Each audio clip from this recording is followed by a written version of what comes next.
Bonjour amis de méditation.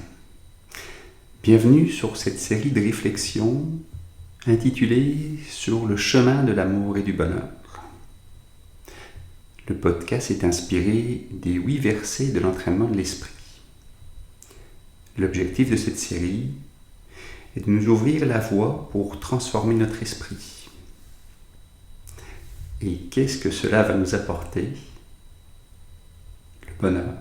Le bonheur permanent. Je m'appelle Hugues, je pratique la méditation depuis quelques années et je partage avec toi mon cheminement à travers mes lectures et mes objets de méditation. Pour éradiquer complètement nos perturbations mentales, il faut détruire leurs racines. Et la source de toutes nos perturbations mentales, c'est l'esprit de saisie d'un soi. Pour arriver à détruire cet esprit qui saisit le jeu comme existant intrinsèquement, indépendant de toute autre chose, il faut se familiariser avec la vraie nature de la réalité. C'est ce qu'on appelle la vacuité. Mais ça, c'est un sujet extrêmement difficile, c'est que ça va être pour plus tard. C'est un des plus grands accomplissements de la voie spirituelle. Pour l'instant, on va se concentrer sur les perturbations mentales les plus évidentes, comme la colère, l'impatience, l'attachement, etc. Une fois nos perturbations mentales éradiquées, il nous sera impossible de connaître des états d'esprit non paisibles. Et les causes internes de la souffrance ayant disparu, les causes externes n'auront plus le pouvoir de perturber notre esprit. Cette cessation définitive des perturbations mentales et de la souffrance est appelée libération ou nirvana. Notre objectif ultime, c'est l'accomplissement de la pleine illumination. C'est-à-dire atteindre un état d'esprit libéré de l'ignorance. Ça, c'est la saisie d'un soi. Et libéré des apparences fausses. Ça, c'est la vacuité. Les 8 versets de l'entraînement de l'esprit ont été écrits il y a plus de 900 ans par un moine bouddhiste tibétain qui s'appelle Langri Tangpa. Et ces 8 versets sont un condensé des enseignements de Bouddha Shakyamuni. Alors, il nous montre comment transformer les conditions adverses en voie spirituelle. Et à notre époque, il existe de nombreux obstacles au progrès spirituel. Mais la mise en pratique de ces instructions nous permet d'utiliser toutes les conditions adverses et de les transformer en possibilité de progresser spirituellement. Alors, quels sont les obstacles extérieurs à notre développement spirituel, à notre paix intérieure? Aujourd'hui, les perturbations mentales et les vues erronées sont dominantes. Pense juste à Instagram. Tout ce que tu vois sur Instagram est faux. Toutes les photos sont retouchées, photoshopées. On essaie de te faire penser que c'est naturel alors qu'il y a tout un setup, il y a une mise en place derrière chaque photo, chaque vidéo. Si tu ne le sais pas, tu regardes Instagram, tu penses que c'est réalité, tu veux t'identifier à ça, c'est une vision qui est complètement fausse, puis tu vas te créer des attentes qui sont impossibles à atteindre.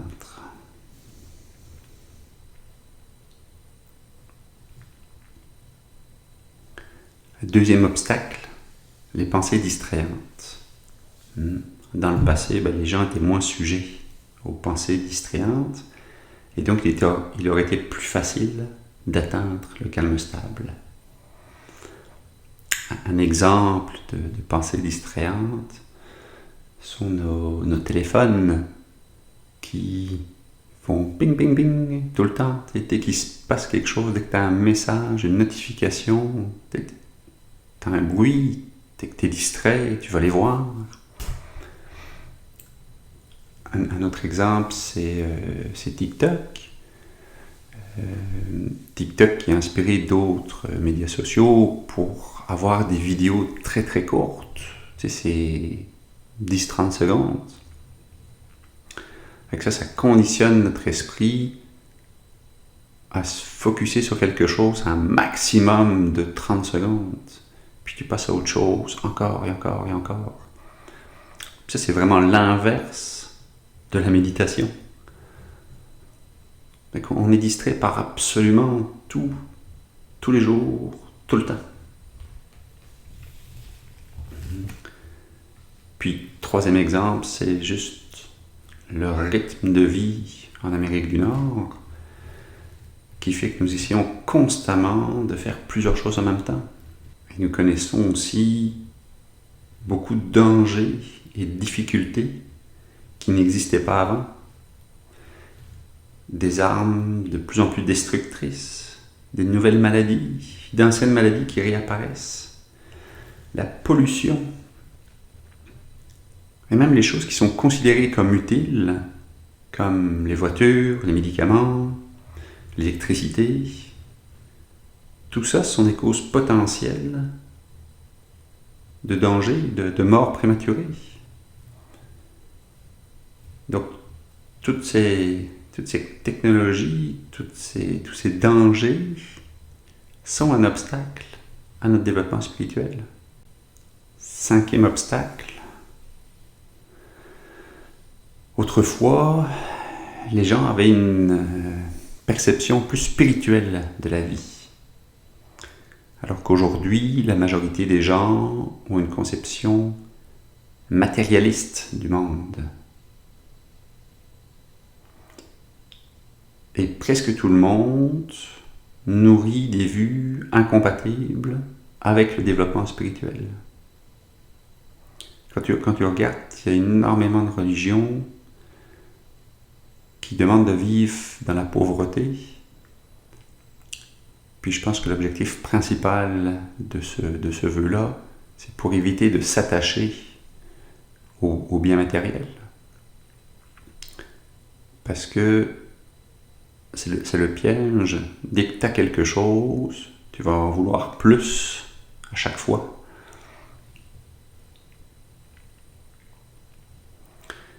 Donc actuellement, nos perturbations mentales sont très fortes, très difficiles à contrôler.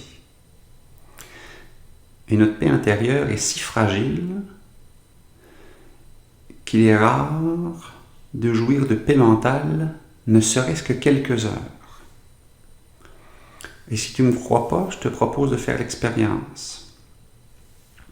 Assis-toi calmement et examine tes pensées au cours de la journée. Puis est-ce que tu vis plus dans la sérénité ou dans l'anxiété? Est-ce que tu es plus dans le bien-être ou dans l'inquiétude? Et si tu fais la liste de tes pensées, là, essaye de mettre les bonnes pensées. Là, je suis bien, là, je suis serein. Puis, dans une autre colonne, tu notes les moments où tu étais inquiet, anxieux. Puis regarde, est-ce que ça se balance? Est-ce que tu es plus dans un côté ou dans l'autre? Et, tu feras l'expérience. Et si on observe notre esprit, on se rend compte que dès que nous cessons de nous soucier de quelque chose, une autre chose le remplace. Nos perturbations mentales ne nous laissent absolument aucun répit. Et de nos jours, la vie est extrêmement agitée, compliquée, et remplie de distractions, et le nombre de distractions ne cesse d'augmenter. En fait, nous sommes tellement habitués aux stimulations extérieures que nous avons du mal de rester calmes et de jouir de la quiétude de notre propre esprit. Notre capacité d'attention diminue sans cesse et il nous est de plus en plus difficile de nous concentrer sur nos développements intérieurs. Si tu veux une preuve de ça, essaye de méditer sur ton souffle et regarde combien de minutes ou peut-être même de secondes tu es capable de le faire avant de te laisser emporter par une pensée. Mais ce qui est positif dans toute cette situation qui est un peu sombre, c'est que la dégénérescence de notre époque n'est pas un frein à notre progrès spirituel. Elle peut devenir le combustible qui alimente notre pratique. Et en fait, si tu ressens un mal-être constant dans le monde actuel, que ce soit par exemple de l'anxiété en permanence, le problème ne vient pas forcément de toi. Ce sont les conditions extérieures qui t'empêchent de réaliser ta vraie nature, qui est amour et bonté. Mais pour te protéger de ces conditions extérieures-là, ce qu'il faut, c'est travailler sur ton esprit. Et comme on le disait tout à l'heure, une fois que les conditions intérieures ont disparu, les conditions extérieures ne peuvent plus t'atteindre. Dakmarakshita, qui était l'enseignant d'Atisha, il compara le samsara à une forêt de plantes empoisonnées. Parce que nous sommes constamment entourés d'objets plaisants et déplaisants. Et ces objets stimulent nos perturbations mentales. Les objets plaisants stimulent notre attachement. Les objets déplaisants stimulent, par exemple, notre colère. Et il compara les gens qui sont incapables de transformer les conditions adverses en voie spirituelle à des corneilles. Parce que les corneilles ne peuvent pas manger des plantes toxiques. Et il compara les pratiquants de la voie de l'esprit à des paons qui, dit-on, sont capables de manger des plantes qui sont toxiques pour les autres oiseaux. Les personnes qui pratiquent l'entraînement de l'esprit peuvent jouir d'objets plaisants sans développer aucun attachement. Et ils peuvent accepter les objets déplaisants comme la maladie ou d'autres conditions adverses sans se mettre en colère ni se décourager. Les pratiquants de l'entraînement de l'esprit peuvent jouir et faire bon usage de toute situation qui se présente, quelle qu'elle soit. Et en ces temps dégénérés, nous sommes continuellement en présence d'objets d'attachement et d'aversion. Et donc, nous avons absolument besoin d'apprendre à transformer ces objets en voie spirituelle. Et nous savons par expérience que nous ne retirerons jamais une paix et un bonheur durable des objets matériels. Des problèmes continueront de nous affecter tant que nous resterons dans le samsara. En fait, plus nous nous focalisons sur le développement matériel, et plus nous rencontrons de problèmes. Par exemple, quand tu étais jeune, tu voulais un vélo pour pouvoir te déplacer. Puis, après ça, tu as voulu un scooter, une mobilette. Puis après, tu voulais une voiture d'occasion, une minone. Puis tu as pris une autre voiture. puis une voiture de l'année, puis une voiture sport, puis après ça va te prendre un bateau, puis après ça te prendra un hélicoptère, puis après ça te prendra un jet privé. Tu vois, à chaque fois, si tu te focuses sur ce développement matériel-là,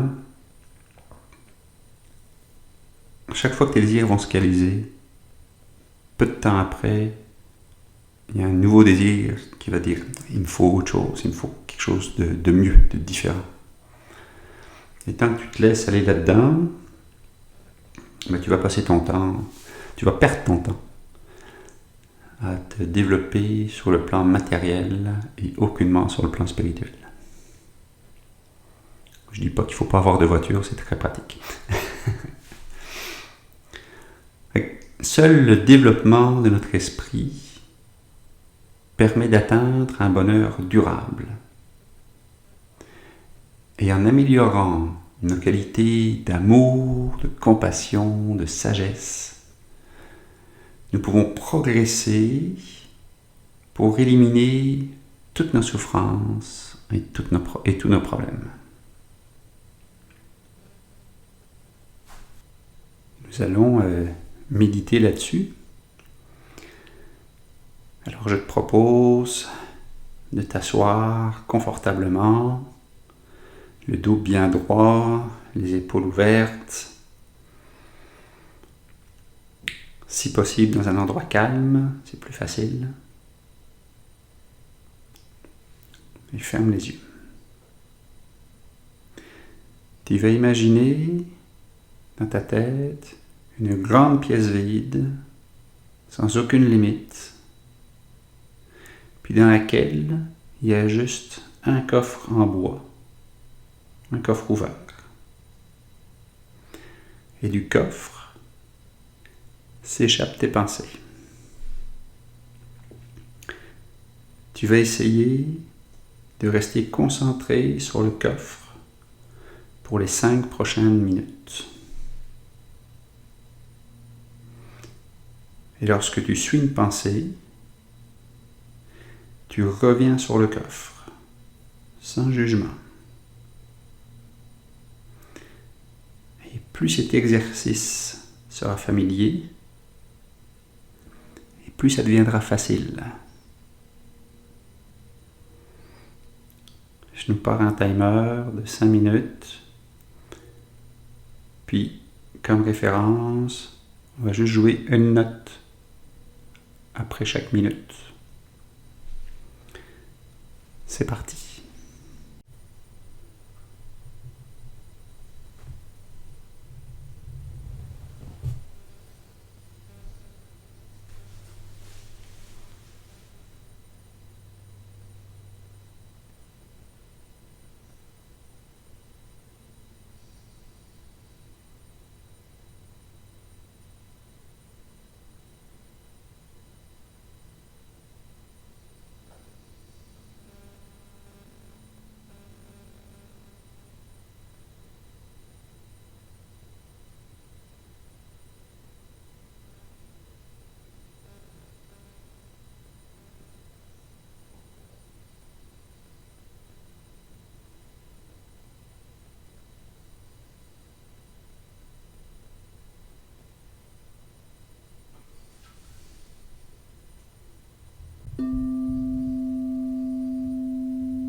Maintenant que notre esprit est plus calme, nous allons nous concentrer sur notre respiration. Et en essayant de ne pas modifier ta respiration, tu vas ressentir la subtile sensation de l'air qui rentre par tes narines à l'inspiration et la sensation de l'air légèrement plus chaud qui ressort par tes narines à l'expiration. Et on va se familiariser à identifier cette sensation pendant les 5 prochaines minutes. C'est parti.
Alors je te propose comme objet de méditation pour cet épisode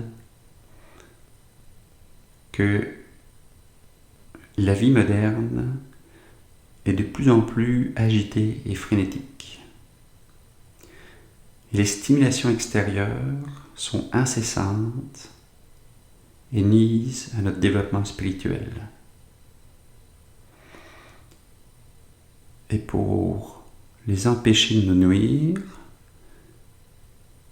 puisqu'on ne peut jamais se satisfaire des conditions matérielles, qu'on ne peut pas arrêter les stimulations extérieures, il faut qu'on entraîne notre esprit pour ne plus être impacté par ces conditions-là. Et donc, nous allons prendre la ferme détermination de développer notre concentration pour un jour atteindre l'esprit du calme stable. Et comme pratique quotidienne, je te propose de passer 15 à 30 minutes chaque jour dans un endroit calme et de familiariser ton esprit à rester concentré sur un seul point. Par exemple, la méditation sur le souffle qu'on reprend dans quasiment tous les épisodes. C'est de reprendre cette méditation-là, mais de la prolonger. Essaye 5 minutes, puis 10 minutes, puis